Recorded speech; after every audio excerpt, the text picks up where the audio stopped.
Top of the morning, y'all. Let's get right into it. It's your man's T, bro. First off, rest in peace to Caleb Wilson. They will be putting the brother to rest today. Today they will be having, his official, funeral homegoing celebration.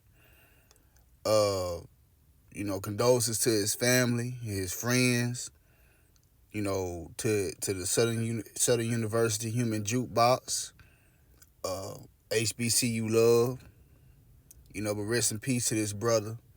Rest in power to this brother. He was a great young man. He was on the right path, but, following the tradition, unfortunately, he got his life taken by the hands of some goofies who themselves were following a flawed, broken tradition. And we're going to talk briefly about that tradition. Today is his home going, so I'm not going to go too hard, just out of respect, in the spirit of his funeral today. But what I will say is this, hazing doesn't create men. It breaks and destroys men. You feel what I'm saying? Hazing creates savages. It creates monsters. You dig what I'm saying? Because the reason why hazing was brought into these organizations, because I hearing a lot of content creators saying that these, and this is no disrespect, but the truth is truth and facts are facts. The Divine Nine organizations weren't always hazing. From my research and from personal testimonies from elders who I know, were members of the D9, going back to the 40s and 50s. This hazing shit really came about like in the 60s, and it really proliferated in the 70s for various reasons. And one of the reasons is they thought that this process would make them more elite, would make them more exclusive if they added pain and humiliation to the process.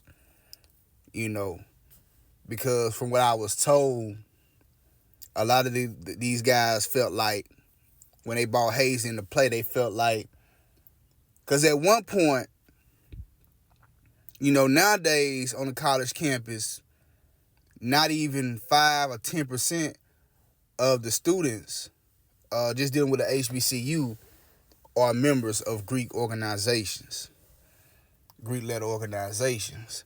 But back in the day, it wasn't nothing to go to an HBCU and down near half the campus are Greeked up. You know what I'm saying?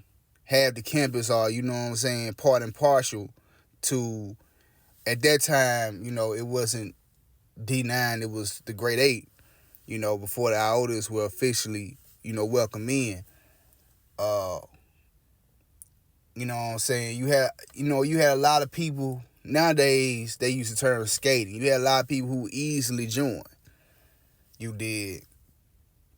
Because the process, it was still a tough process, but it was more about, staying up and just constant meetings and constant gatherings. You did kind of like what you would see with an alumni chapter today. But all the physical shit didn't kick off until really like the 60s and 70s. Now, I've heard that it started earlier with certain chapters on certain campuses, but from the people I talked to and the research I done, it started like in the late 60s, early 70s with the hazing. But it doesn't build, people say it builds loyalty, it builds bonds. That's not true. That's a lie. And even though I'm an atheist, I'm going to just use the old black vernacular and say that's a lie from the motherfucking pit of hell. Because a lot of these guys, they're alcoholics. A lot of women are alcoholics. A lot of them, You know, they got all the line brothers and line sisters in the world, but a lot of them are divorced. A lot of them have been perpetrators of domestic violence. A lot of them, especially on the women's side, are victims of domestic violence. You did what I'm saying? And don't even get me started on the fornication and the sexual immorality. You know, it does not create strong men. You know, that's a falsehood. And you can tell because you'll see these guys, they'll step and hop together, stroll together. But after that, everybody go their separate ways. Most of the guys who I know who are in fraternities, their best friends are either members of other fraternities or their best friends are not frat at all. I haven't met too many guys who, and I'm talking about even with their own line brothers who could seriously say that their best friends are members of the same fraternity or even of their line brothers of the same line. You did what I'm saying? It's not what it's presented to be. And you know what I'm saying? And that's real. It's all fictional, man. And I'm not one who's championing the destruction or the disbandment of Black Greek letter organizations. Although I am African-centered and I don't really like black people representing anything Greek per se, I understand their utility and I understand that, it's like with the black church. Even though I'm an atheist, I can't sit up here and just say, man, kill the black church, destroy the black church. I understand how important they are to a lot of people. But that hazing shit, man, it does not save lives. It does not build character. That's why so many of these people, everybody always saying, man, why do people feel like they have to renounce and denounce their Greek organizations? Because they realize, man, the foundation is flawed. It's the base of it is on some bullshit. If you notice, the most active people in the fraternity, everybody talk about this paper shit, paper versus made shit. Paper just meaning that you went through a non-hazing, non-physical, you went through a smooth process. Like Bishop Murphy, like William Murphy did when he crossed Q with the alumni chapter. You just went through a cool, smooth process. And guess what? The people who go through the cool, smooth process, those are the people who are the most active. Those are the people who put down the most money. Those are the people who make the most public appearances. Those are the people who really out there recruiting and trying to bring people over. A lot of the so-called made members, they so broken by the process, they barely want to participate. But hell, you just spent all this money and goddamn it took all these beatings. You feel like a sucker if you ain't out there. You'll feel like a sucker. You did what I'm saying.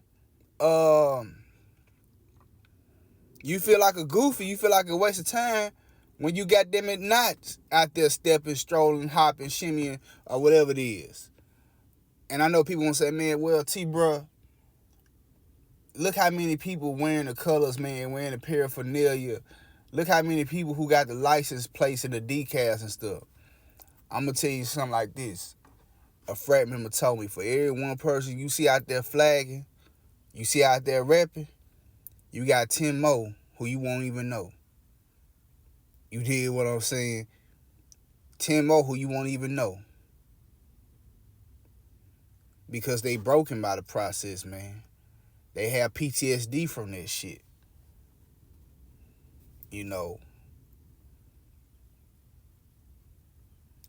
Thank God it's not like a blood in, blood out gang situation.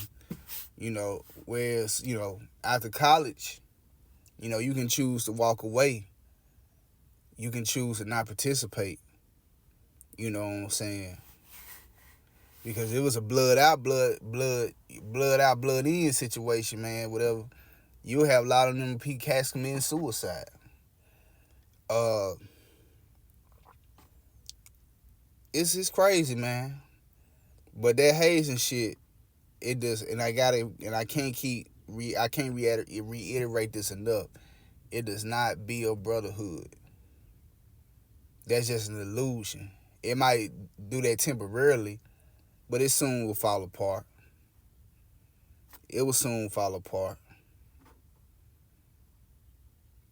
Uh, it will soon break down because it's not built on a strong foundation with the right intention.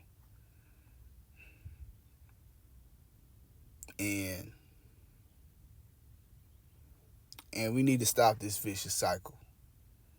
And I know all the Greeks were like, man, you ain't Greek, then why the fuck you speaking on? Well, motherfucker, I'm black. This is black business. And the shit y'all do, y'all put a stain on our race. Y'all make our race look bad. You know, let the white boys, that's that. I don't, let me say this. I don't condone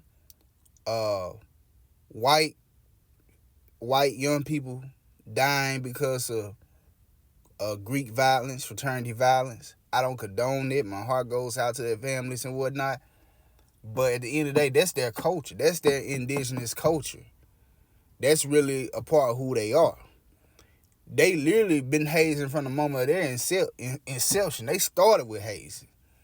You know, that's something that they got to deal with internally.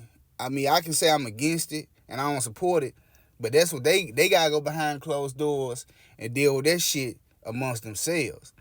But as far as my people, this shit ain't indigenous to us. None of y'all founders was on that hazing shit.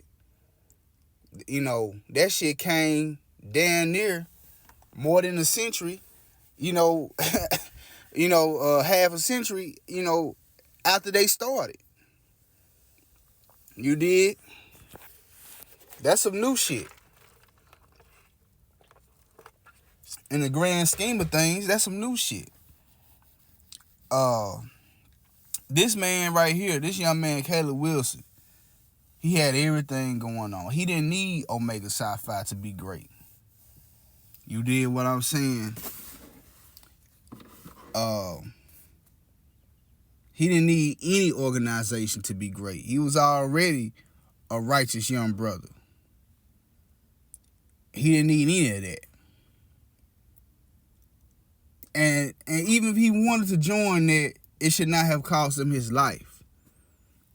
Like I said, what's the point of going through a violent initiation to join a non-violent organization? You guys get fucking mad every time somebody compares you to a gang, compares you to a street organization, to a street crew and all that. You guys get fucking livid about that. But yet, y'all initiations are more violent than gang initiations.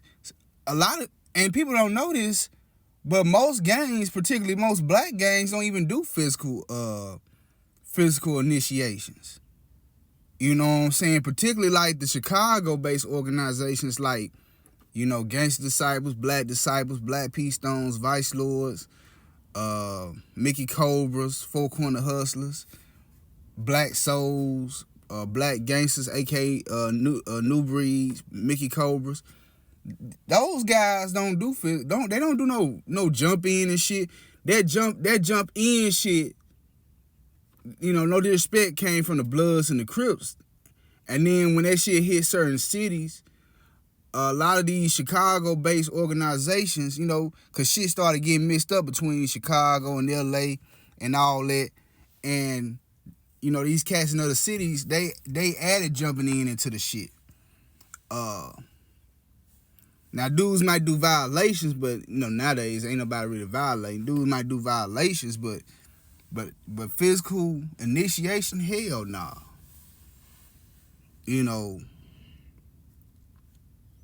That shit out of there. But rest in peace to Caleb Wilson, man. Hazing does not build character. It does not build loyalty. It does not build brotherhood. It breaks that shit down. Because if Hazing was that good, if it built so much character, why do you have guys in the same fraternity fighting and killing each other, fucking each other wives, stealing money from each other, defrauding each other? You got chapters who have broken up because motherfuckers was misusing funds, stealing money. You know what I'm saying? Motherfuckers forming cliques inside the shit, conspiring against one another. And these are the old guard. These are the guys who went through the quote-unquote made days, the underground, the true underground days. Fucking each other. And the same with the sororities. Fucking over each other. So, yeah, man, let's end hazing.